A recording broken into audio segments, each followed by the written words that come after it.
Hello दोस्तों, नमस्कार। कैसे हैं आप लोग? आई होप आप लोग अच्छे होंगे। तो आज के इस वीडियो में हम लोग चर्चा करेंगे कंप्लीटली बैंकिंग के ऊपर। इंडिया में किस प्रकार से बैंकिंग स्ट्रक्चर है और कब बैंकिंग का गठन हुआ। तो पूरे बैंक के जो टर्म है, रेपो रेट क्या होते हैं, बैंक रेट क्या होते हैं, रिवर्स रेपो रेट क्या होते हैं, इन तमाम छोटे छोटे टर्म के ऊपर हम लोग बातचीत करेंगे। साथ ही बातचीत करेंगे कि आरबीआई के द्वारा किस प्रकार से बैंकों को वर्गीकृत किया गया है, जिसमें कि शेड्यूल बैंक आता है, नॉन शेड्यूल बैंक आता है।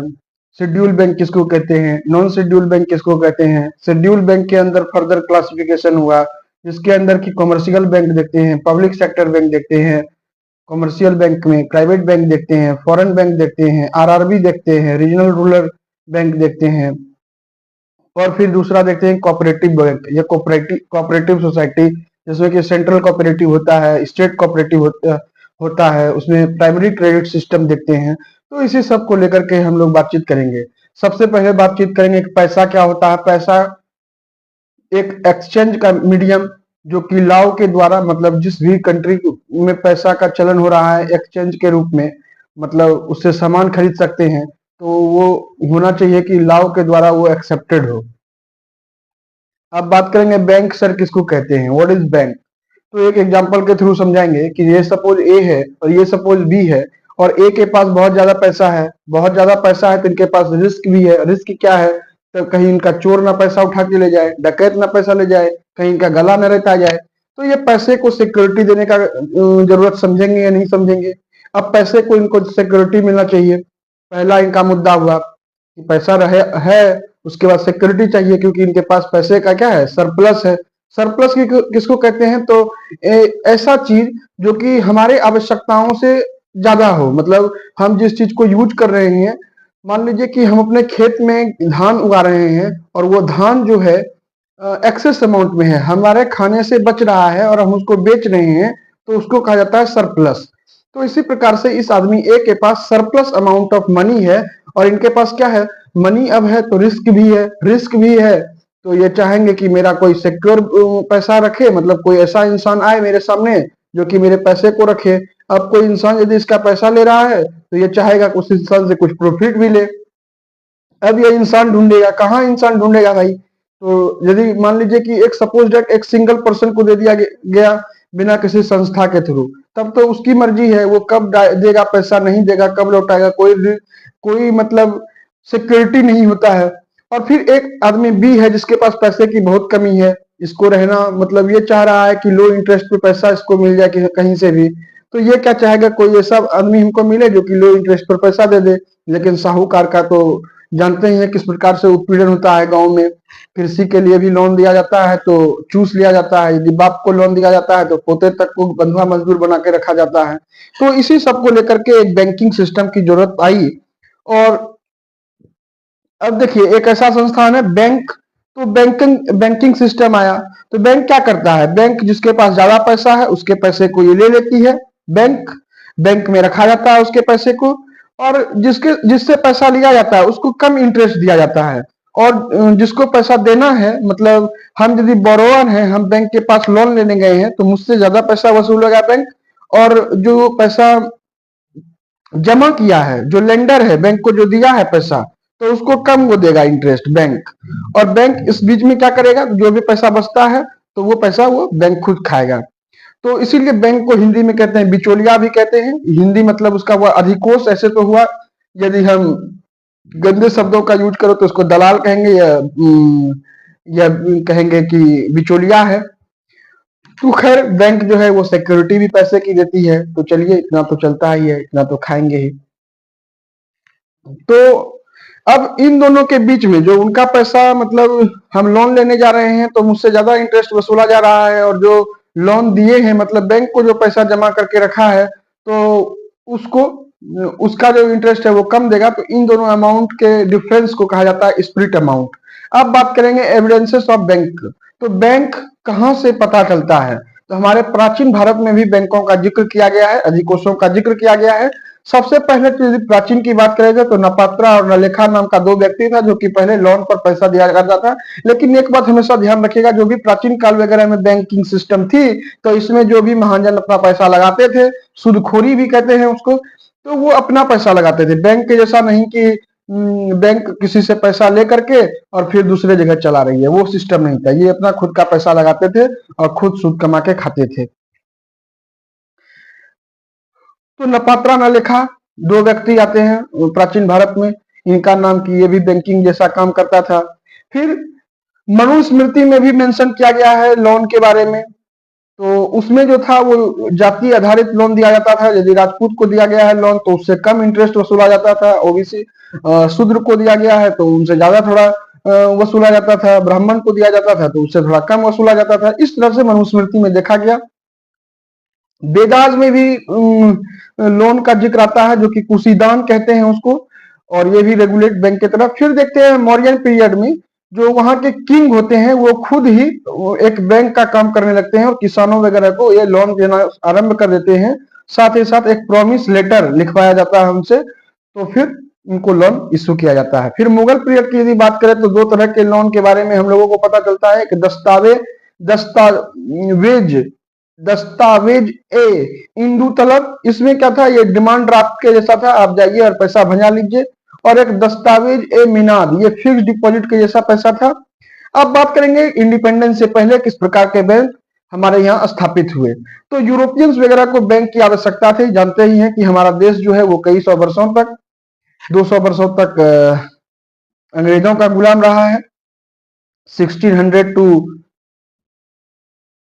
1800 1947 में आजादी मिली है। 200-300 साल तक ये तो राज किए हैं। खैर हम हिस्ट्री का क्लास नहीं ले रहे हैं, ये इकोनॉमिक्स का क्लास है। तो इंडिपेंडेंस के पहले बैंक की बातें आती है। यूरोपियंस को बहुत जरूरत थी बैंकों की, क्योंकि ये लोग को आदत था, वहां बैंकिंग सिस्टम चल रही थी। तो ये लोग सबसे पहला एक बैंक का स्थापना करते हैं। कब? तो 1770 ईस्वी में हिंदुस्तान बैंक, ये कलकत्ता में स्थापित किया जाता है। लेकिन ये 1830 में बाद में इसको बंद कर दिया जाता है। फिर 1806 में bank of Calcutta, British government के जो 3 प्रेसिडेंसीज थे, शायद आप लोग जानते भी होंगे कि presidencies of Calcutta, presidencies of Bombay और मद्रास प्रेसिडेंसी। और संयोग देखिए तीनों का नाम चेंज हो गया है। कलकत्ता का कोलकाता हो गया, बॉम्बे का मुंबई हो गया, मद्रास का चेन्नई हो गया है। तो 1806 ईस्वी में कलकत्ता में स्टेब्लिश किया जाता है एक बैंक। फिर 1840 ईस्वी में मुंबई में अर्थात बॉम्बे में, बॉम्बे प्रेसिडेंसीज में स्टेब्लिश किया जाता है बैंक। फिर 1843 ईस्वी में मद्रास प्रेसिडेंसीज में भी बैंक का स्थापना किया जाता है। फिर 1921 ईस्वी में इन तीनों बैंकों का समन्वय बना करके, तीनों बैंक को मिला करके इंपीरियल बैंक के रूप में बना दिया जाता है। और यही इंपीरियल बैंक जो है आगे चल के 1955 ईस्वी में एसबीआई का रूप लेता है।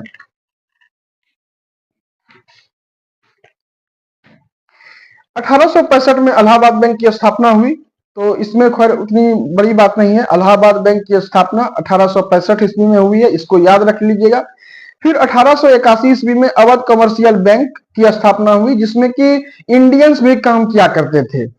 लेकिन इसमें जो है ज्यादातर इंडियंस काम किया करते थे, लेकिन इसका जो ऑनर था वो इंडियन नहीं था। और फिर 1895 में पंजाब नेशनल बैंक की स्थापना हुई, और इस बैंक में ज्यादातर इंडियन माइनेज, कंप्लीटली कहे तो माइनेज जो है वो इंडियन ही करता था, लेकिन इसका ऑनर जो था वो फॉरेनर ही था। लेकिन सबसे अंतिम नहीं करेंगे, उसके बाद तो बहुत सारा बैंक।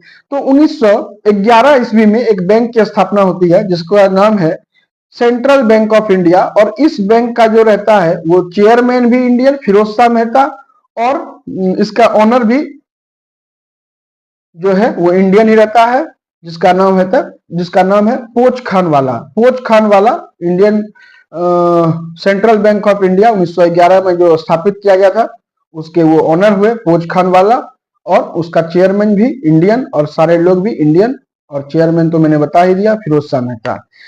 फिर देखिए बी आर अम्बेडकर साहब आए। तो बी आर अम्बेडकर साहब की जो भूमिका रही है भारत जैसे देश में, तो सबको पता ही है कि क्या उनका रहा है देन भारत के लिए, क्या कंट्रीब्यूशन वो किए हैं। तो उन्होंने कहा कि भारत में जो है एक बैंकों का बैंक होना बहुत ही आवश्यक है, क्योंकि बैंकों का बैंक यदि होगा तभी दूसरा बैंक जो है वो रेगुलेट कर पाएगा और वो बैंक इधर उधर ना करेगा और लोगों की पैसे में एक सिक्योरिटी बनी रहेगी, किसी का पैसा कोई लेकर के भाग नहीं पाएगा। ये पहले ही बी आर अम्बेडकर द्वारा कहा गया था।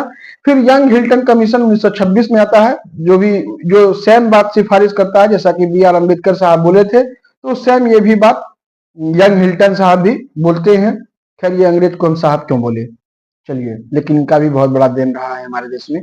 और ये भी सोचिए कि यदि ये लोग नहीं आते तो क्या आज हम लोग लोकतांत्रिक देश में रहते, आज कोई न कोई राजा भी हमारे ऊपर शासन किए करता, ये भी बात है।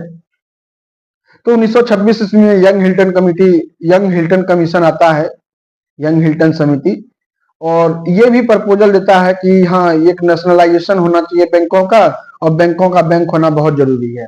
तो इसी सब को देखते हुए एक वैश्विक बाजार में एक बहुत बड़ी मंदी आई थी, जहां तक कि अमेरिका भी उससे बहुत जूझा था, जिसके कारण कि आपने देखा होगा पहले विश्व युद्ध में जो अमेरिका जो जर्मनी को पैसा दिया था भरपाई करने के लिए लोन पे, तो वो भी मंगा लेता है, क्योंकि 1929 में इन्फ्लेशन ही इस प्रकार का आया था वैश्विक स्तर पर। तो उस 1929 और 30 के डेफिसिट में लोगों को लगा कि हाँ एक बैंक का बैंक होना बहुत जरूरी है, बैंक का माई बाप होना बहुत जरूरी है। तो 1934 में एक एक्ट बनता है, आरबीआई एक्ट, और इसी के तहत 1 अप्रैल 1935 ईस्वी को यहाँ पर आरबीआई काम करने लगती है। और आरबीआई की जो सबसे पहली शाखा रहती है वो कोलकाता में खुलती है 1935 से लेकर के 1937 तक कोलकाता में ही। उसके बाद जो है वो मुंबई में स्टेब्लिश किया जाता है, मतलब स्थानांतरित किया जाता है मुंबई। तो 1934 आरबीआई एक्ट के तहत 1935 से आरबीआई काम करना शुरू कर देती है, और जैसा कि मैंने बताया 1937 से मुंबई में वो शिफ्ट हो जाती है। 1949 ईस्वी में आरबीआई का जो है वो नेशनलाइजेशन होता है। नेशनलाइजेशन क्या है सर? तो नेशनलाइजेशन का मतलब ये नहीं है कि बैंकों का नेशनलाइजेशन करके जो भी उसका जो ऑनर है उसको भगा दिया जाता है लात मार के, ऐसा नहीं होता है। नेशनलाइजेशन में ये होता है कि सरकार जो है, मान लीजिए मैंने एक बैंक खोला और उस बैंक की अच्छी खासी बढ़त हो रही है, तो सरकार मेरे पास आएगी, बोलेगी कि आपका पैसा कितना इस बैंक में लगा है। मैंने कहा 10 रुपया मेरा लगा है इस बैंक में, तो सरकार बोलेगी 10 रुपया आप अपना ले लीजिए और यहां से अपना तशरीफ उठाइए और कहीं और जाकर के काम देखिए। तो ऐसा सरकार आके कहती है, और ये बहुत मैंडेटरी रहता है। ये नहीं कि आप सरकार को टहला दीजिएगा कि नहीं नहीं हम नहीं जाएंगे, हाँ जाएंगे, ये सब कुछ सरकार नहीं सुनेगी, क्योंकि ये एक देश हित में बात है। और नेशनलाइजेशन इसलिए किया जा रहा था बैंकों का कि यहाँ से गरीबी दूर भागे, समानता आए लोगों में, इसीलिए। तो 1949 ईस्वी में जो भी शेयर था, और याद रखिएगा कि आरबीआई एक्ट के बाद जो आरबीआई काम करना शुरू की थी, मतलब आरबीआई का जो कार्य शुरू हुआ था कलकत्ता में और मुंबई में भी 1949 ईस्वी तक वो एक प्राइवेट हाथों में ही रहा। फिर 1949 ईस्वी में इसका नेशनलाइजेशन किया गया और गवर्नमेंट ऑफ इंडिया को दे दिया गया कि आप देख रेख कीजिए इसका, बैंकिंग एक्ट 1949। और फिर इसी में एक अमेंडमेंट आता है जो कि 2012 में इस अमेंडमेंट को रखा जाता है, अमेंडमेंट बिल, संशोधन बिल। जिस प्रकार से अभी देख रहे होंगे कि वक्फ बिल का एक संशोधन बिल आया है, उसी प्रकार से 2012 में भी संशोधन बिल आरबीआई एक्ट 1949 में आता है, जो कि 2013 में जाकर के कंप्लीट होता है। और आप बताइएगा कमेंट में कि 2013 में हमारे देश के प्रधानमंत्री कौन थे और किस पार्टी की सरकार थी भारत में। For poverty programmes why nationalisation bank took place. हाँ, तो ये क्वेश्चंस मैंने आपको इस क्वेश्चंस का पहले ही आंसर दे दिया कि नेशनलाइजेशन क्यों किया जाता था, बैंकों का राष्ट्रीयकरण इसलिए किया जाता था ताकि गरीबी जो है वो दूर हुए। और पॉवर्टी का तो एक्चुअल मीनिंग दरिद्रता ही होता है। खैर 1969 ईस्वी में 1969 में जो है वो 14 बैंकों का राष्ट्रीयकरण किया गया, और इस समय जिस भी बैंक का संपत्ति 50 करोड़ से एबव था, उन तमाम बैंकों को कहा गया कि जिसका जिसका जितना शेयर है वो लीजिए और आप अपना जाइए, और बैंकों का हम राष्ट्रीयकरण कर रहे हैं। 1969 ईस्वी में आप बताइएगा कि किसकी सरकार भारत में थी। फिर 1980 का दौर आता है, 6 और बैंकों की बारी आती है। उसमें देखा जाता है कि 200 करोड़ से ज्यादा वाली प्रॉपर्टी वाली जो बैंक है उसका राष्ट्रीयकरण करेंगे। उसी तरह हुआ। फिर 2 अक्टूबर 1975 ईस्वी को गांधी जयंती के दिन रीजनल रूरल बैंक की स्थापना होती है, और रीजनल रूरल बैंक जो है वो ग्रामीण क्षेत्रों में राजस्थान के नागौर में सबसे पहले शुरू की गई थी, और शायद 1981 से इसका जो एक्सपांशन है, मतलब फिर से जो ब्रांच खुलना था, वो सब ब्रांच बंद कर दिया गया, क्योंकि इससे घाटा जो है बहुत आ रहा था। एनपीए, नॉन परफॉर्मिंग एसेट जो था वो एकदम खत्म था। कोई परफॉर्मेंस ही नहीं था, लोन लेकर के आदमी लोग सो जाता था। इसीलिए रीजनल रूरल बैंक का जो फर्दर एक्सपेंशन था वो बंद कर दिया गया भारत में। शाखा नहीं बंद कर दिया गया, मतलब रीजनल रूरल बैंक चल रहा था, लेकिन अब से कोई नया ब्रांच नहीं खुलेगा, ऐसा किया गया। 1982 ईस्वी में नाबार्ड की स्थापना होती है। इसका फुल फॉर्म होता है national bank for agricultural and rural development. तो नाबार्ड भी एग्रीकल्चर सेक्टर को बूस्ट करने के लिए नाबार्ड का स्थापना 1982 ईस्वी में किया गया। फिर 1993 ईस्वी में न्यू बैंक ऑफ इंडिया को पीएनबी में मिला दिया गया। 2010 ईस्वी में स्टेट बैंक के साथ 7 और बैंकों को मिलाया गया, जिसमें कि स्टेट बैंक ऑफ इंदौर था, स्टेट बैंक ऑफ मैसूर था, स्टेट बैंक ऑफ जयपुर था, स्टेट बैंक ऑफ हैदराबाद था, स्टेट बैंक ऑफ पटियाला था, स्टेट बैंक ऑफ त्रावणकोर था, स्टेट बैंक ऑफ सौराष्ट्र था।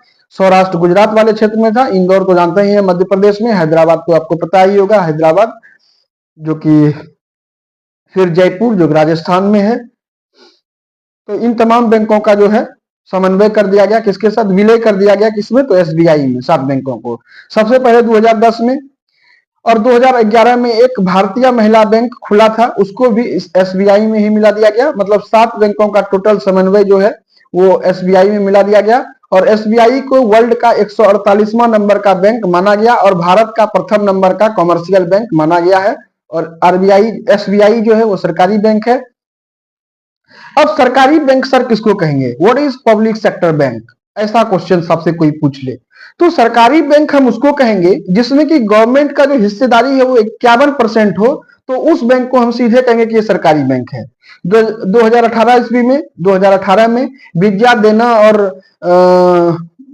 देना को बैंक ऑफ बड़ौदा में मिला दिया गया। 2020 में ओरिएंटल बैंक, यूनाइटेड बैंक को पीएनबी में मिला दिया गया। और पीएनबी जो है वह भारत की सेकेंड सबसे बड़ी बैंक है। आंध्रा कॉर्पोरेशन और यूनियन बैंक को मिलाकर के यूनियन बैंक बना दिया गया। तत्पश्चात पब्लिक सेक्टर बैंक के बारे में मैंने बता ही दिया। इलाहाबाद को बैंक ऑफ इंडियन बैंक में मिला दिया गया। अब क्लासिफिकेशन ऑफ बैंक की बारे में बात करेंगे। क्लासिफिकेशन ऑफ बैंक, बैंकों का वर्गीकरण। तो मैंने पहले भी बताया था कि बैंकों का 2 भागों में बांटा गया, एक शेड्यूल बैंक, एक नॉन शेड्यूल बैंक, एक अनुसूचित बैंक, एक गैर अनुसूचित बैंक। अब अनुसूचित बैंक किसको कहेंगे? तो आरबीआई के 1934 वाले जो एक्ट है, आरबीआई एक्ट, उसके द्वितीय अनुसूची के लिस्ट में जो भी बैंक है उसको अनुसूचित बैंक कहा जाएगा। अब अनुसूचित बैंक होने के लिए क्या क्या क्राइटेरिया होना है सर? तो अनुसूचित बैंक यदि आपको बनना है तो मिनिमम आपके 500 करोड़ के प्रॉपर्टी होने चाहिए। आपको आरबीआई के रूल, रेगुलेशन, गाइडेंस को फॉलो करना होगा और आपके अपने जो ग्राहक हैं उसको खुश करके रखना होगा। ये नहीं कि उनके साथ आप चीट कीजिएगा, फ्रॉड कीजिएगा, चिटफंड घोटाला और फलना ढिकाना कीजिएगा, तब तो आप सूचित बैंकों की श्रेणी में आ ही नहीं सकते हैं। अब नॉन शेड्यूल्ड बैंक किसको कहा जाता है सर? जिसको गैर अनुसूचित बैंक कहते हैं। तो इसका सीधा उल्टा कर दीजिए, ऐसा बैंक जो कि आरबीआई के 1934 वाले एक्ट के अंतर्गत नहीं आता हो उसको अनुसूचित बैंक कहेंगे। ऐसा बैंक जो कि आरबीआई के रूल्स रेगुलेशन को फॉलो नहीं करता हो उसको गैर अनुसूचित बैंक कहेंगे। ऐसा बैंक जिसका CRR, कैश रिजर्व रेशियो जो है वो 3% cash reserve ratio as a security RBI में जमा करने का प्रावधान है। किस बैंकों का? जो शेड्यूल्ड बैंक है। लेकिन जो नॉन शेड्यूल्ड बैंक है वो CRR वाला कैश अपने पास ही रख सकता है। आरबीआई जो है इस बैंक को, मतलब जो भी नॉन शेड्यूल्ड बैंक है उसको हेल्प नहीं करती है, लोन वगैरह देने में बहुत आनाकानी होता है, लोन देती भी नहीं है। क्यों दे भाई? तुम तो अपने मालिक हो, काहे लिए तुमको दे? अब आरबीआई की बात करेंगे। आरबीआई के अनुसार बैंकों का 2 भागों में बंटवारा किया गया, जैसा कि मैंने पहले ही बताया, शेड्यूल्ड और नॉन शेड्यूल्ड। लेकिन अब शेड्यूल्ड बैंकों को भी 2 भागों में बांटा गया, एक कॉमर्शियल, एक कोऑपरेटिव। कोऑपरेटिव बैंक क्या है सर? तो ऐसा बैंक जो कि लाभ कमाने के लिए नहीं स्थापित हुआ हो, बल्कि ऐसा बैंक का निर्माण इसलिए किया गया हो ताकि गरीब, पिछड़ा, शोषित, वंचित, किसान, मजदूर सबको फायदा पहुंचे। लो इंटरेस्ट में ये देती है क्या? लोन। और इसका जो है वो फर्दर लेयर बना हुआ है, मतलब फेडरल सिस्टम बना हुआ है। तो कोऑपरेटिव बैंक में 3 तरह के सिस्टम आ रहे हैं। जैसे आप लोगों को देखते हैं कि 3 ऑर्गन है हमारे देश का मतलब पार्लियामेंट का 3 ऑर्गन है, एग्जीक्यूटिव, जुडिशरी और लेजिस्लेटिव। उसी तरह इसका भी 3 ऑर्गन है, state cooperative, central cooperative. Central cooperative का मतलब आप ये नहीं समझिएगा कि इंडिया का बैंक। सेंट्रल कोऑपरेटिव को डिस्ट्रिक्ट कोऑपरेटिव बैंक कहा जाता है। डिस्ट्रिक्ट में जो बैंक खुला हुआ है कोऑपरेटिव बैंक, उसको ही सेंट्रल कोऑपरेटिव बैंक कहा जाता है। और उसके बाद जो है वो विलेज लेवल पर एक बैंक खोला जाता है जिसको कि प्राइमरी क्रेडिट सोसाइटी या फिर प्राथमिक साख समाज कहते हैं। प्राथमिक साख समाज, क्रेडिट मतलब होता है साख, तो प्राइमरी क्रेडिट सोसाइटी जो है वो विलेज लेवल पर। अब जो प्राइमरी क्रेडिट सोसाइटी है और सेंट्रल बैंक, सेंट्रल कोऑपरेटिव जो है, ये दोनों आरबीआई से लोन नहीं ले सकती है। स्टेट कोऑपरेटिव बैंक जो है वो आरबीआई से लोन लेकर के फर्दर इन लोगों को डिस्ट्रीब्यूट कर सकती है। कॉमर्शियल बैंकों की बात कर ले तो उसमें एसबीआई आता है, मतलब सरकारी बैंक। पब्लिक सेक्टर बैंक के बारे में मैंने बता ही दिया कि 51% यदि भागीदारी है तो वो सरकारी बैंक है। फिर प्राइवेट बैंक, बैंक के बारे में बहुत अच्छे से जानते होंगे। एचडीएफसी, आईसीआईसीआई, एक्सिस, ये सब प्राइवेट बैंक है। फिर फॉरेन सेक्टर बैंक भी हमारे देश में है, HSBC, city bank, DVS bank. तो डीवीएस बैंक की सबसे ज्यादा शाखा है भारत में। फिर रीजनल रूरल बैंक जो कि 1975 2 अक्टूबर के दिन महात्मा गांधी के जन्मदिन के दिन, गांधी जयंती के दिन जो बना था, मतलब जिसका स्थापना हुआ था, वो वाले बैंक, तो वो भी आते हैं किसमें, कॉमर्शियल में। अब बात कर लेते हैं भारत के 3 सबसे प्राइवेट बड़े बैंक, तो और उसकी स्थापना अक्सर पूछ लिया जाता है आपसे कॉम्पिटिटिव एग्जाम में। तो एचडीएफसी बैंक की स्टेब्लिशमेंट जो है 1994 ईस्वी में, और आईसीआईसीआई बैंक की भी 1994 ईस्वी में, एक्सिस बैंक की 1993 ईस्वी में। और तीनों का जो हेडक्वार्टर है, तीनों का मुख्यालय जो है वो मुंबई ही है। अब फॉरेन बैंक के बारे में बात कर लेते हैं, जिसका कि एक सिटी बैंक है जो कि 1902 ईस्वी में, इसका मुख्यालय यूएसए है। एचएसबीसी बैंक 1987 ईस्वी में स्थापना की गई भारत में, जिसका कि हेडक्वार्टर हांगकांग है। डीबीएस बैंक, जिसका कि सबसे ज्यादा ब्रांच आप देख सकते हैं कहां पे, तो भारत में, वो है सिंगापुर में। अब कोऑपरेटिव बैंक के बारे में मैंने बताया है, फिर से एक बार मैं बता दूं कि कोऑपरेटिव बैंक जो है वो 3 भागों में बटा हुआ रहता है। एक प्राइमरी क्रेडिट सोसाइटी जो कि गांव के लेवल पे है, फिर सेंट्रल या डिस्ट्रिक्ट कोऑपरेटिव जो कि जिले के स्तर पर रहता है, और फिर स्टेट कोऑपरेटिव जो कि राज्य के स्तर पर रहता है। The cooperative banks belongs to all small organisations, मतलब जितने भी कोऑपरेटिव बैंक हैं वो तमाम छोटे मोटे ऑर्गेनाइजेशन वगैरह को ये देते हैं क्या, पैसा, लो इंटरेस्ट पे, ताकि वो ग्रो कर सके। अब कोऑपरेटिव बैंक किस किस अधिनियम के तहत चलता है, तो स्टेब्लिशमेंट जो है स्टेट कोऑपरेटिव कमेटी का, on the basis of cooperative committee act 1912 के अधिनियम के अनुसार ये कोऑपरेटिव बैंक का स्थापना होता है और इसका रजिस्ट्रेशन भी होता है कोऑपरेटिव सोसाइटी में। रूल्स एंड रेगुलेशन जो है वो आरबीआई नाबार्ड के थ्रू फॉलो करवाती है। नाबार्ड जो है कोऑपरेटिव बैंक का देखरेख करता है, रेगुलेट करता है, लेकिन नाबार्ड को कौन रेगुलेट कर रहा है, तो आरबीआई। सबका माई बाप कौन, तो आरबीआई। बैंकिंग एक्ट 1949 और 1965 के तहत भी इसको रेगुलेट किया जाता है कोऑपरेटिव बैंक को।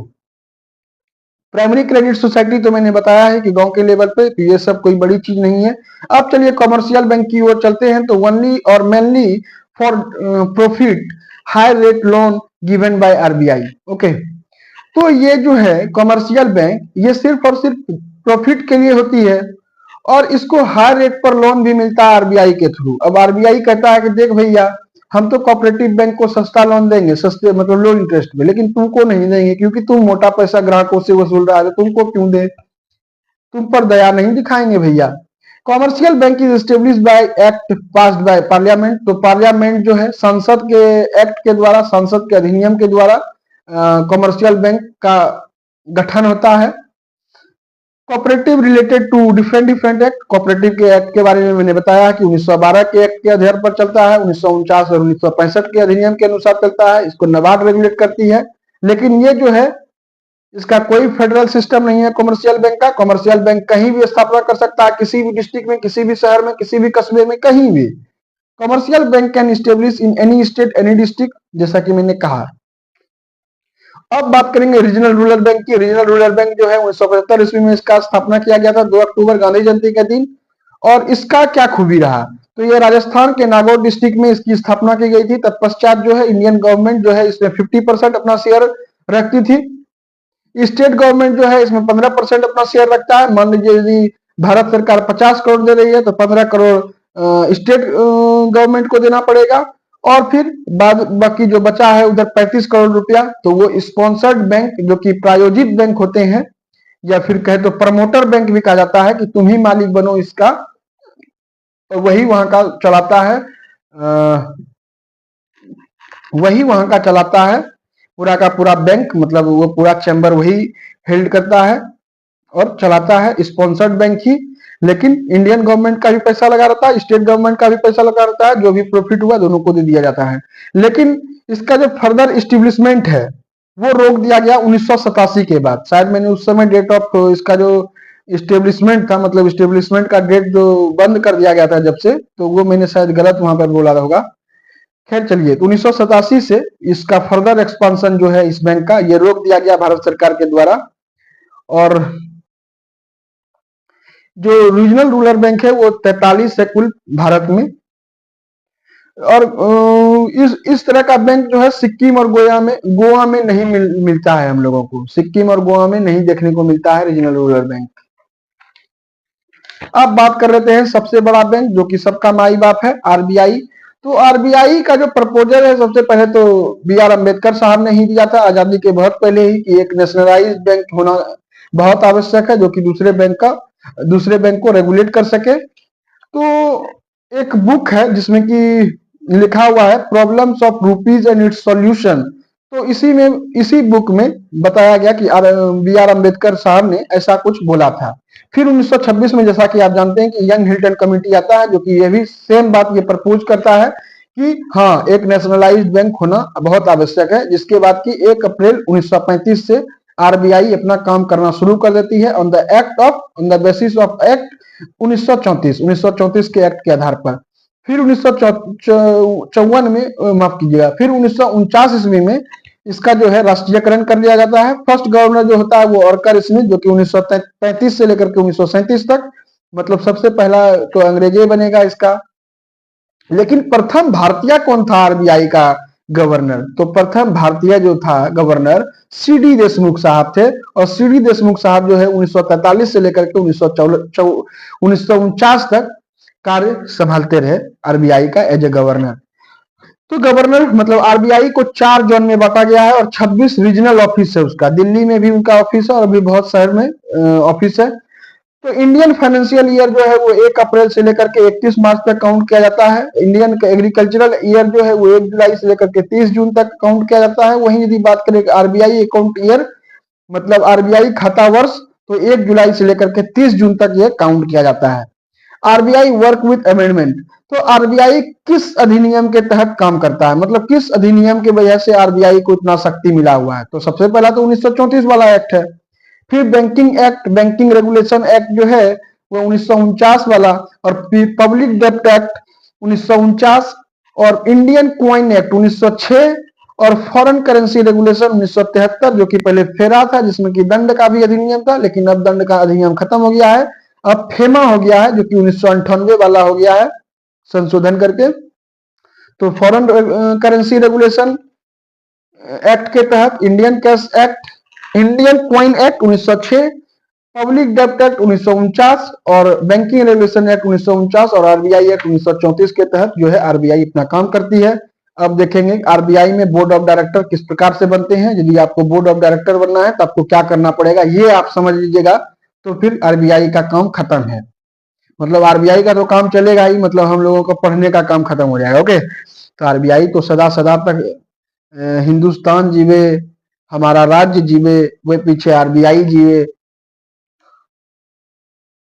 अनंत काल तक जीवे। बोर्ड ऑफ डायरेक्टर, तो बोर्ड ऑफ डायरेक्टर जो है RBI central board of director, इसको बोर्ड ऑफ डायरेक्टर को रूल करती है, मतलब पूरे आरबीआई को। इसका अपॉइंटमेंट जो है वो गवर्नमेंट ऑफ इंडिया के द्वारा किया जाता है, और टेन्योर जो इसका होता है बोर्ड का वो 4 साल का रहता है।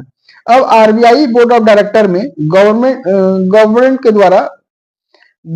के द्वारा डायरेक्टर जो है एक गवर्नर को नियुक्त किया जाता है और 4 डिप्टी गवर्नर को नियुक्त किया जाता है, ये गवर्नमेंट के द्वारा। फिर 16 जो है वो नॉन गवर्नमेंट वाले लोग होते हैं, गैर सरकारी लोग, जिसमें कि सरकार के द्वारा जो है वो नॉमिनेट किया जाता है एक को, और 4 फ्रॉम रीजनल बोर्ड से 4 को मंगाया जाता है। रीजनल मतलब जोन जो है वहां से 4 लोगों को बुलाया जाता है। फिर 10 को जो है वो सरकार, एक को तो सरकार नामित करती है, उसके बाद 10 को जो है वो प्रस्तावित करके सरकार ही भेजती है। वो अलग अलग फील्ड से होते हैं, अर्थशास्त्री वगैरह होते हैं, ये इस बोर्ड में आकर के, इस पैनल में आकर के काम करते हैं। और एक फाइनेंस मिनिस्ट्री का बंदा होता है, ये भी आकर के काम करता है आरबीआई में। तो टोटल 16 हो गए, और इधर फिर 4 डिप्टी गवर्नर और एक गवर्नर मिलकर के 5 लोग इधर संभालते हैं। ये गवर्नमेंट का डायरेक्टर होता है। और जैसा कि मैंने बताया, रीजनल बोर्ड का 4 साल का ही अवधि होता है। Work of regional board, advice to central. अब क्या काम है रीजनल बोर्ड का? तो रीजनल बोर्ड जो है वो सेंट्रल बोर्ड को एडवाइज कर सकता है। उसके 4 गवर्नर और 4 डिप्टी और एक जो गवर्नर है, उसको ये क्या कर सकता है, दिशा निर्देशित कर सकता है। और अभी आरबीआई के गवर्नर कौन है वो आप कमेंट में आप लिख के बताइएगा। Regional cooperative and commercial represent for economics and, मतलब कॉमर्शियल बैंक और कोऑपरेटिव बैंक वगैरह के जो भी समस्या है, उस समस्या को जो है ये रीजनल बोर्ड ही उठाता है, उन तक आरबीआई तक पहुंचाता है कि माई बाप कॉमर्शियल बैंक को ये परेशानी है, कोऑपरेटिव बैंक को ये परेशानी है, आप कृपया समाधान करें। Time to time central board जो है वो रीजनल बोर्ड को काम भी देती है कि ये चीज तुम करो।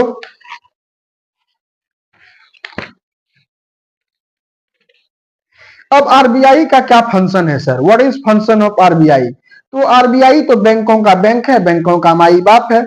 रेगुलेटिंग ऑफ ऑल बैंक्स, तो सारे बैंकों को ये रेगुलेट करती है।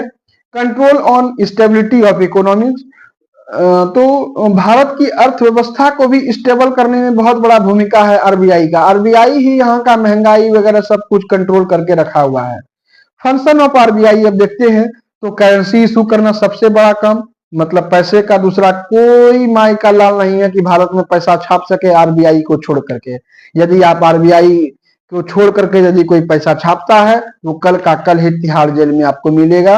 बड़े बड़े जेल में, मंडोली जेल में, और न जाने बड़े बड़े जो जेल है हिंदुस्तान में, उस जेल उस सलाखे के अंदर पाए जाएंगे। तो सिर्फ और सिर्फ आरबीआई छाप सकता है नोट। करेंसी स्ट्रेटजी बना सकता है, कंस्ट्रक्शन उसका किस तरह से होना चाहिए। जिस प्रकार से आप लोगों ने देखा होगा कि नोटबंदी के बाद 2000 के नोट आए एक अलग कलर से, गुलाबी गुलाबी। उसके बाद 200 का नोट आपने देखा होगा, 500 का नोट देखा होगा। तो तमाम तरह के नोट का कंस्ट्रक्शन वगैरह सब कुछ जो है, डिजाइन वगैरह आरबीआई ही डिसाइड करती है। साथ ही साथ फॉरेन करेंसी को किस प्रकार से मैनेज करना है, वहां से जो पैसा आ रहा है विदेश से, डॉलर में, ये रूबल में, येन में, सेन में, और भी बहुत सारा, मतलब दिनार, दिरहम, जो भी हो। हम क्यों बात करें उस देश का जिस देश में हम गए ही नहीं अभी तक। जब जाएंगे फॉरेन करेंसी जब एक्सचेंज करेंगे तो जरूर बताएंगे आपको। तो एनुअल रिपोर्ट भी जो है वो आरबीआई देती है किसको? सरकार को। कि माई सरकार भी तो हेड ही है, तो सरकार को कहती है कि सरकार देखिए ये हमने काम किया साल भर में, इस प्रकार के कार्य हुए हैं मेरे तरफ से। और साथ ही साथ जो फाइनेंस है भारत का जो बैंकिंग सिस्टम है भारत सरकार का, वो भी आरबीआई ही मैनेज करती है। जैसे कि आज के आपके खाते में जो खटाखट खटाखट खटाखट 8,000 रुपए आएंगे तो वो आरबीआई ही देता है आपको।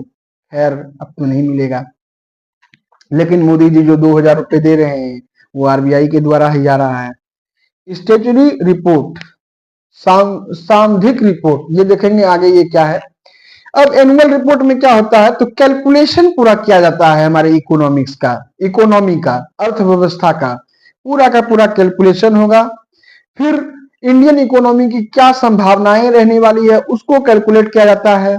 फिर review of position of economy, मतलब क्या पोजीशन है इस समय, हम 5 ट्रिलियन वाले इकोनॉमी डॉलर वाले हुए हैं देश या नहीं, इसकी भी जो समीक्षा है यही करता है आरबीआई।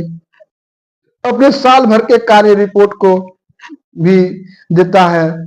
फिर साथ ही साथ एक एजेंडा भी, एक मुद्दा, जैसे कि सरकार लोग जो पहले मैनिफेस्टो बनाता है कि हम आने वाले साल में खेत में टाइल्स लगवा देंगे, तो उसी प्रकार से आरबीआई तो इतना बड़ा बड़ा नहीं फेंकता है, लेकिन आरबीआई का जो जैसे बोलता है कि रेपो रेट कम कर देंगे या रेपो रेट बढ़ा देंगे, इस प्रकार की जो जो छोटी छोटी मुद्दाएं हैं आरबीआई की, मतलब छोटी तो नहीं, बहुत बड़ी बड़ी मुद्दाएं हैं, तो ये सब जो है ये सब अपकमिंग ईयर के लिए एजेंडा भी तय करती है।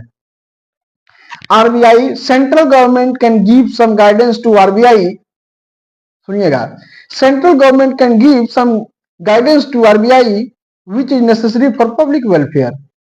तो केंद्र सरकार भी आरबीआई को गाइडेंस दे सकती है कि जनता के हित के लिए। After this guidance the custody of bank is transfer to central board of director. Central board of director 4 deputy एक गवर्नर वाला, उसके पास चले जाता है और इसके पास सारी शक्तियां आ जाता है आरबीआई का। अब मॉनेटरी पॉलिसी, मौद्रिक नीति के बारे में समझेंगे। तो हमारे देश में एक इमेजिनरी फ्लो ऑफ रिवर जैसा पैसे का जो है वो फ्लो चलता है, एक इमेजिनरी नदी सोचिएगा, तो नदी के जैसा ही हमारे देश में जो है पैसा का फ्लो हो रहा है। इधर कितना जाना है, किस सेक्टर को कितना पैसा चाहिए, किस सेक्टर से पैसा सोखना है, यदि मार्केट में ज्यादा पैसा चला गया है तो उसको किस प्रकार से आरबीआई एब्जॉर्ब करती है, वही सब मौद्रिक नीति है।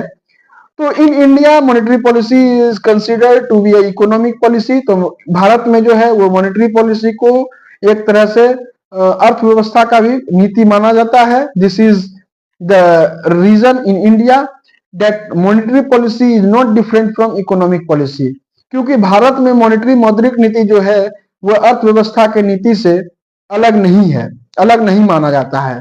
Monetary policy is regulated by RBI and note formed. तो मॉनेटरी पॉलिसी जो है वो आरबीआई ही रेगुलेट करती है। RBI is the authority of monetary policy, जैसा कि मैंने कहा ये रेगुलेटरी कर रहा है, ये रेगुलेशन कर रहा है मॉनेटरी पॉलिसी का, तो आरबीआई ही होगा authority. Monetary policy formed by 3 members of RBI plus 3 members of government of India. तो मौद्रिक नीति जो बनाया जाता है वो 3 मेंबर आरबीआई के होते हैं और 3 गवर्नमेंट ऑफ इंडिया से आते हैं। फ्रॉम 2016 कमेटी फॉर्म, तो 2016 से इस कमेटी का फॉर्म किया गया है।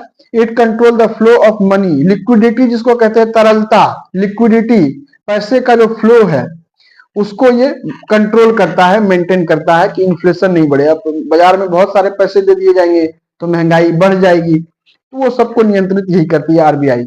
RBI control monetary policy, expand and the two things came under this. तो देखिए आरबीआई के पास बहुत बड़ी रिस्पॉन्सिबिलिटी है सर। तो आरबीआई को अब ये भी देखना है कि यदि हम अर्थव्यवस्था में इन्फ्लेशन का कंट्रोल कर रहे हैं तो साथ ही साथ जिसका पैसा लगा हुआ है बाजार में, मतलब कैपिटलिस्ट का, पूंजीवाद लोग का, वो लोग भी नाराज ना हो। वो पैसा तब ना लगाएंगे जब उनको कुछ प्रॉफिट होगा, तो उनको भी दिक्कत ना हो और इन्फ्लेशन भी मेंटेन हो। तो इस प्रकार के काम जो है वो आरबीआई के द्वारा किया जाता है। ऐसा नहीं है कि इन्फ्लेशन पूरा पूरा कम कर देंगे और जो पूंजी लगा करके बेचारा बैठा है धंधा करने वो डूब के मर जाएगा, ऐसा नहीं है। उनको भी देखना है क्योंकि उन्हीं से जो है वो मार्केट चल रहा है पूरे देश का।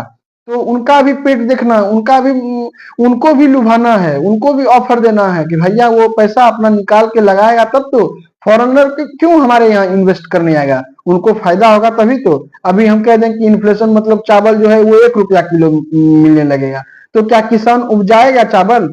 हमको तो लगता है 2 साल तक तो नहीं उपजाएगा। किसान भी बोलेगा चलो भैया 1 रुपया यदि किलो मिल रहा है तो हम दिहाड़ी करते हैं, 500 रुपया ऐसे मिल जाएगा, तो 1 रुपया किलो चावल हम खरीद लेंगे और हो जाएगा मेरा निपटारा। तो ये दोनों चीज को देखती है, दोनों प्लेयर को देखती है। इक्वलिटी का भावना है भैया आरबीआई के पास। Flow of credit in good way, तो साख को एक अच्छे प्रकार से ये फ्लो करता है।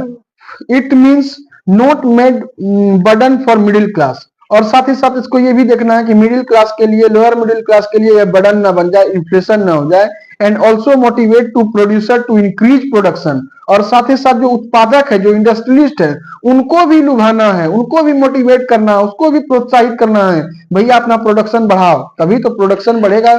सप्लाई ज्यादा होगा, डिमांड कम होगा, सप्लाई ज्यादा होगा तभी तो डिमांड उसका पूरा हो पाएगा, और यदि सप्लाई कम होगा डिमांड ज्यादा होगा तब तो सप्लाई चेन गड़बड़ा जाएगा।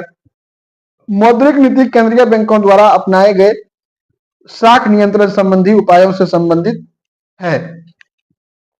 अब क्रेडिट कंट्रोल किस प्रकार से किया जाता है? क्रेडिट कंट्रोल करने के लिए 2 डिवाइसेस हैं, एक क्वालिटेटिव और एक क्वांटिटेटिव। एक गुणात्मक है, एक मात्रात्मक है। तो क्वालिटेटिव में होता है टोटल वॉल्यूम, मतलब कितने पैसों का वॉल्यूम है, एक प्रकार से देखा जाता है। It control credit indirectly, lender are control not the borrower. तो इस क्वालिटेटिव में लेंडर को, मतलब जो लोन दे रहा है उसको कंट्रोल किया जाता है, उसके इंटरेस्ट पर इफेक्ट आता है, ना कि जो लोन ले रहा है उसके इंटरेस्ट पर इफेक्ट आएगा। It is general credit control, ये एक तरह का सामान्यतः एक शाख नियंत्रण है। Instrument use by bank rate, open market operation. तो आप देखेंगे कि CRR क्या होता है, बैंक रेट क्या होता है। तो इस तरह के इंस्ट्रूमेंट जो है वो यूज किए जाते हैं क्वालिटेटिव में। अब क्वांटिटेटिव की बात करें तो क्वांटिटिव और यूज और purchase of credit control credit directory, lender and borrower both influence. तो इसमें लेंडर और बोरोअर को दोनों को प्रॉब्लम होती है। It is selective credit society, selective credit control, instrument और वेरिएशन इन मार्केट रेगुलेशन। तो क्वांटिटेटिव में क्या होता है कि मेरा मन है कि मोबाइल वाले को जो दे रहे हैं, अभी देख रहे होंगे कि EMI पर मोबाइल दिया जाता है या फिर जीरो डाउन पेमेंट पे मोबाइल दिया जाता है। तो इस तरह के ऋण को खत्म कर देंगे, इस सेक्टर में हम नहीं कुछ देने वाले हैं, हम महंगी चीजों के लिए देंगे। तो ये होता है क्वांटिटेटिव में। अब बात करेंगे कुछ टॉपिक्स के ऊपर, जो कि कैश रिजर्व रेशियो है, स्टेचुरी लिक्विड रेशियो है, मार्जिनल स्टैंडिंग फैसिलिटी है, उसके बाद बैंक रेट है, रेपो रेट है, रिवर्स रेपो रेट है, ओपन मार्केट ऑपरेशन है। तो कैश रिजर्व रेशियो जो है वो 3% होना चाहिए मिनिमम। इसमें क्या है, time liability, FD, recurring deposit और डिमांड ड्राफ्ट लाइबिलिटी। और कैश रिजर्व रेशियो वो होता है कि किसी भी बैंक के द्वारा, जो कि शेड्यूल्ड बैंक है, उसको 3% अपना पूरे बैंक का जो संपत्ति है उसका 3% जो है वो RBI के पास जमा करना होता है एज अ सिक्योरिटी। अब स्टेटरी लिक्विडिटी रेशियो क्या होती है, वैधानिक तरलता अनुपात। तो TD और DD,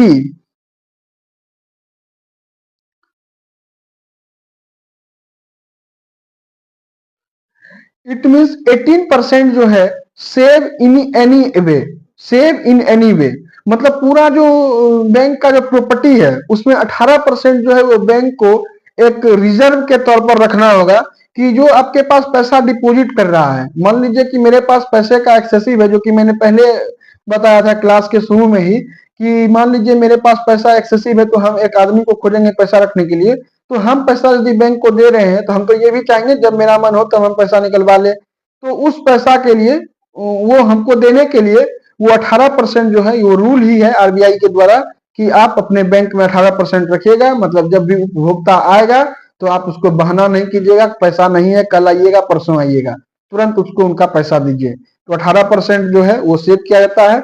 अब ये सेव गवर्नमेंट सिक्योरिटी के रूप में भी कर सकता है। गवर्नमेंट सिक्योरिटी जो है वो RBI के द्वारा ही खरीदा जाता है, RBI से ही खरीदा जाता है, जिसको कि वो कभी भी भजा सकता है। फिर गोल्ड के रूप में रख सकता है वो 18%। देखिए, नगद नहीं रखता, पैसा नहीं रखता 18%। पैसा तो पैसा को पैदा नहीं कर सकता है, लेकिन सोना जो है वो पैसे को बढ़ा सकता है, वैल्यू बढ़ा सकता है सोना। गवर्नमेंट सिक्योरिटी भी बढ़ा सकता है। अब मार्जिनल स्टैंडिंग फैसिलिटी के बारे में बात करेंगे, जो कि 4.25% है। तो इसमें क्या होता है, on the basis of government security, ये गवर्नमेंट सिक्योरिटी के ऊपर ही होता है, कि minimum 1 crore for very short time. तो आप 1 करोड़ रुपया जो है वो लोन ले सकते हैं बहुत कम समय के लिए। मान लीजिए 24 घंटों में बैंकों को बहुत जरूरत आ गई, बहुत सामत आ गई कि मुझे पैसा लेना है लोन से, लोन पे RBI से। तो ये तुरंत RBI के पास जाएगी और बोलेगी माई बाप मुझे लोन चाहिए। तो ये मिनिमम जो है ये 1 करोड़, इसका जो गवर्नमेंट सिक्योरिटी है उसका वैल्यू होना चाहिए। और ये 2011 से शुरू हुआ है मार्जिनल स्टैंडिंग फैसिलिटी रेट, जो कि 4.25% जो है वो RBI के द्वारा इससे इंटरेस्ट लिया जाता है। 4.25% मार्जिनल स्टैंडिंग फैसिलिटी रेट के तहत। और जो भी RBI से ये लोन लेने जाएगा तो उसमें कम से कम 1 करोड़ का इसके पास गवर्नमेंट सिक्योरिटी होना बहुत जरूरी है। अब बैंक रेट की बात करते हैं, तो RBI लंबे समय के लिए जो है, मतलब बैंक जो है अपने एक्सपांशन के लिए, अपना बहुत सारा ब्रांच खोलने के लिए RBI से लोन लेता है। तो उस लोन का जो इंटरेस्ट होता है वो 4.25% होता है, जो कि बैंकों को देना होता है आरबीआई को, उसको कहते हैं बैंक रेट। अब रेपो रेट क्या कहते हैं? Normally for short time. तो इसके लिए वो वाले गवर्नमेंट सिक्योरिटी नहीं चाहिए जो कि आपके 18% जो आ रही है गोल्ड और न जाने गवर्नमेंट सिक्योरिटी के जो रूप में आप रख रहे हैं, तो उससे नहीं, आपको एक्स्ट्रा एक गवर्नमेंट सिक्योरिटी चाहिए। यदि आप रेपो रेट के तहत यदि आरबीआई से पैसा लेने जा रहे हैं जिसमें कि 4% जो है वो इंटरेस्ट लगता है, इंटरेस्ट रेट, तो बैंक यदि पैसा लेने जा रही है तो उसके पास जो है वो extra government security rather than स्टेटरी, जो कि स्टेटरी में 18% वाला जो था वो। अब रिवर्स रेपो रेट क्या है कि हम बैंक हैं, मान लीजिए सपोज डेट हम बैंक हैं और मेरे पास बहुत ज्यादा पैसा हो गया है और कोई बोरोवर आ ही नहीं रहा है, कोई लोन लेने मेरे से आ ही नहीं रहा है। अब तो मेरा एकदम खर्चा पानी कैसे चलेगा? सूद से ही तो बैंक चलता है। तो ये जाएगा फिर से आरबीआई के पास, बोलेगा माई बाप मेरे पास बहुत ज्यादा पैसा हो गया है, आप ऐसा कीजिए कि मेरा पैसा आप रख लीजिए और उसके बदले हमको कुछ इंटरेस्ट दे दीजिए। तो आरबीआई देखिए कितना होशियार है, 3.35% ही इसका इंटरेस्ट देता है। किसका? तो रिवर्स रेपो रेट का। तो आरबीआई जो है 3.35% के हिसाब से बैंक को, जो बैंक वहां पर पैसा जमा करती है, उसका इंटरेस्ट जो है आरबीआई लौटाता है।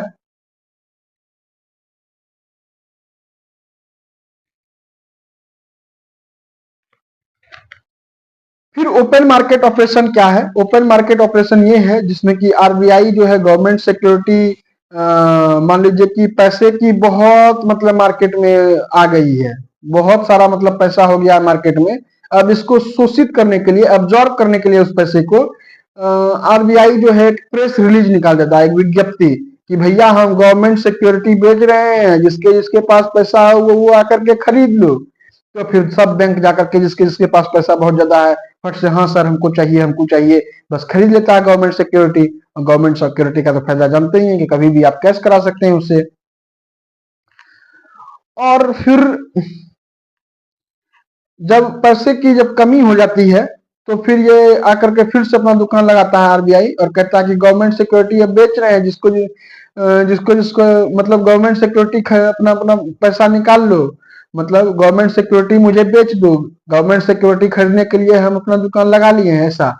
और जब भी मतलब रिवर्स रेपो रेट हो, रिवर्स रेपो रेट हो और कैश रिजर्व रेशियो हो, एसएलआर हो, स्टेटिंग लिक्विडिटी रेट हो या मार्जिनल स्टैंडिंग फैसिलिटी हो, इन तमाम का रेट तब बढ़ाया जाता है जबकि मार्केट में मंदी देखा जाता है। इन्फ्लेशन कम करने के लिए इन तमाम चीजों का रेट इसलिए बढ़ा दिया जाता है।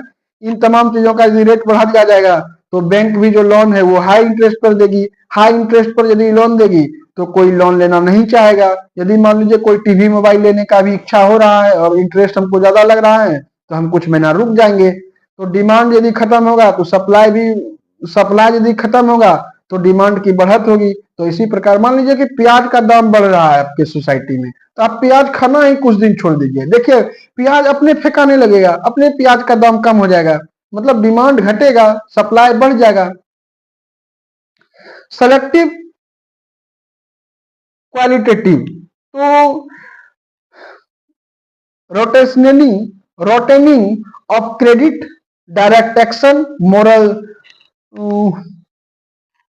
सुआजन, publicity, regulation of consumer credit, marginal requirement, तो ये सिलेक्टिव क्वांटिटी के तहत इन तमाम चीजों को किया जा सकता है।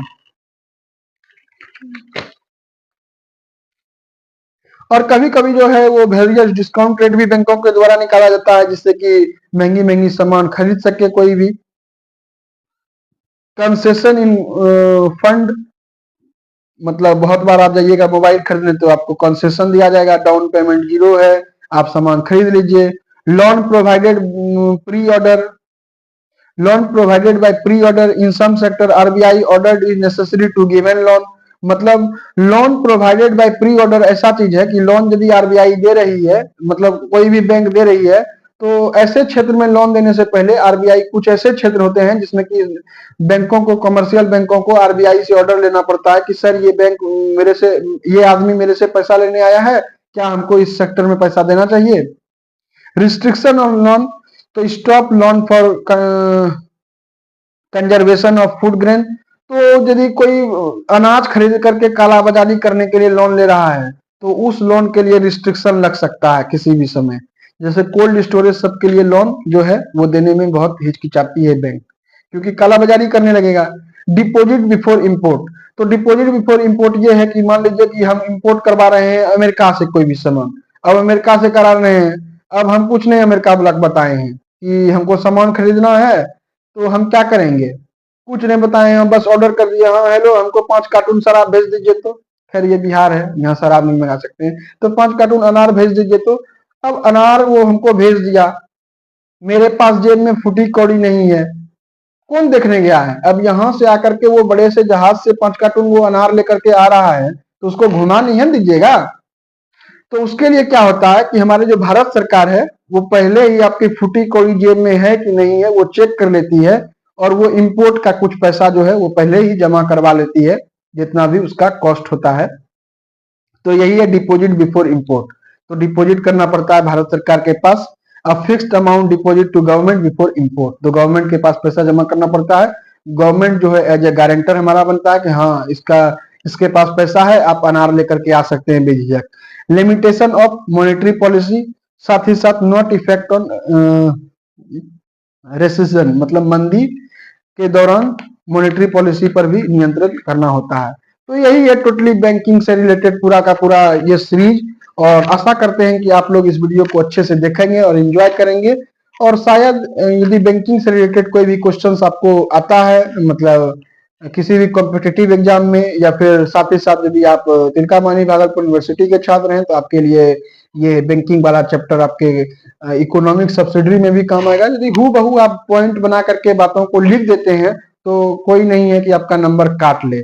धन्यवाद, आपका दिन शुभ हो, रात्रि मंगलमय हो। इसी तरह हमारा वीडियो देखते रहिए, चैनल को आगे बढ़ाइए, चैनल को प्रमोट कीजिए। आप लोग आते हैं, देख लेते हैं, वीडियो को लाइक भी नहीं करते हैं, चैनल को सब्सक्राइब भी नहीं करते हैं। और आप चैनल को सब्सक्राइब करेंगे तो हम थोड़ा ग्रो करेंगे, ग्रो करेंगे तो फिर बोर्ड पर पढ़ाने आएंगे, क्योंकि अभी मेरे पास बोर्ड नहीं है, दीवार देख सकते हैं, दीवार खाली है। तो इस दीवार पर बोर्ड लगाने के लिए आप लोगों का सपोर्ट बहुत जरूरी है। अब देखिए, अब हमको तो मुजरा करना आता नहीं है, अपना हड़िया, अपना लोटा, अपना थाली, अपना सूखी रोटी दिखाना हमको आता नहीं है, हमको रोना रोना आता नहीं है। तो हम लोग सब दिन तटस्थता के साथ काम करने वाले लोग हैं, और यूं ही काम करते रहेंगे। आपका सपोर्ट हो, और कभी ना कभी तो आपका दिल पिघलेगा ही, सपोर्ट कीजिएगा ही। धन्यवाद, आपका दिन शुभ हो, रात्रि मंगलमय हो। Thank you so much.